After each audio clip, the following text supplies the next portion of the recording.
សូមបំភ្លឺចូលនឹងលោកស្រីមីគ្រឿង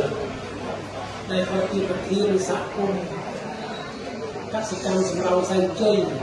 នៅក្នុងភូមិអូព្រៀងឃុំសម្រោងស្រុកលោកវាយខេត្តពោធិ៍សាត់នេះបាទតើតើកន្លងមកបើយើងពិនិត្យទៅលើការងារអនុវត្តរបស់គាត់គឺសកម្មភាពយើងដំណើរការហើយបាទប៉ុន្តែក្រោយមកតើតើនឹងការអនុវត្តនៃការធ្វើគម្រោងដេញថ្លៃ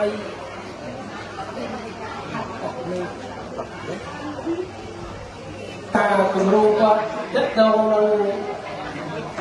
ធ្វើការដេញថ្លៃអាហារបាទអានេះខ្ញុំនិយាយឲ្យត្រង់ថាតើតើនឹងអាហារក្មេងបាទពេលព្រឹកនៅតាមសាលាអញ្ចឹងគាត់បានដេញបាទថ្លៃទៅគ្រប់គ្រងបាទបន្តបន្ទាប់នេះបាទរហូតដល់ពេលបច្ចុប្បន្ននេះអានឹងតើតើនឹងការដេញថ្លៃគ្រប់គ្រងនៅពុតគង់ក្មេងទៅតាមសាលានេះបាទមួយទៀតបញ្ហា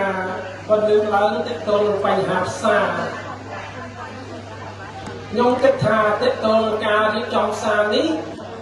ជំរាបដោយត្រង់ទៅថាបញ្ហាផ្សារឃុំទាំង6របស់ស្រុកភ្នំក្រវាញដែលមានទេ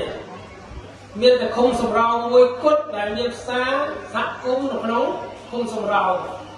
អញ្ចឹងផ្សារនេះបាទរៀបចំជាសហគមន៍ឲ្យប្រជាពលរដ្ឋឬក៏សហគមន៍ដែលគាត់មានផលិតផលយកមកលក់បាទនៅផ្សារសហគមន៍នេះបាទអញ្ចឹងពេលបច្ចុប្បន្នយើងកំពុងតែគៀងកបណ្ដាដើម្បីឲ្យពួកគាត់នឹងមកលក់បាទឧទាហរណ៍ដូចជាក្រូចពោធិ៍សាត់និងផលិតផលផ្សេងដែលសហគមន៍ផលិតបាននឹងជំរាបខ្លីៗបាទហើយចំពោះបំភ្លឺបញ្ហាលោកស្រីខែលរដ្ឋាគាត់ជាអនុគមបាទនឹងតំណាងឲ្យសហគមន៍ទាក់ទងនឹងគាត់លើកឡើងទាក់ទងនឹងគម្រោងរេតបូកដែលបានគ្រប់គ្រងកន្លងមកព្រោះចង់និយាយថាអញ្ចឹងលោកស្រីនឹងបានជ្រាបហើយថាទាក់ទងនឹងអង្គការពេលដែលគេគ្រប់គ្រងយើងពេលនោះគាត់មានលុយមែនទេបាទអានេះនិយាយពិតនិយាយត្រង់នៅពេលណាគាត់បញ្ចប់គម្រោងបានន័យថាគាត់អស់លុយហើយបាទគាត់អស់លុយហើយអញ្ចឹងអាពេលហ្នឹងហើយដែលយើងគិតថា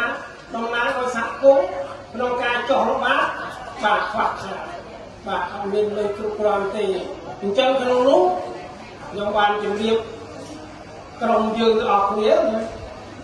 ថាបើសិនជាលោកស្រីចុះល្បាតថ្ងៃណាឲ្យខ្ញុំដឹងបន្តិចផងដោយសារអីទី1ខ្ញុំចង់ផ្ដល់សេវាសាមជូនគាត់ទី2ខ្ញុំនឹងទំនាក់ទំនងជាមួយខាងមន្ទីរបរិស្ថានដែលជាគ្រប់គ្រងពីលើយើងនោះបាទជាវាពេលដែលយើងចោះល្បាតយើងចង់និយាយថាយើងក៏ការពារព្រៃទេ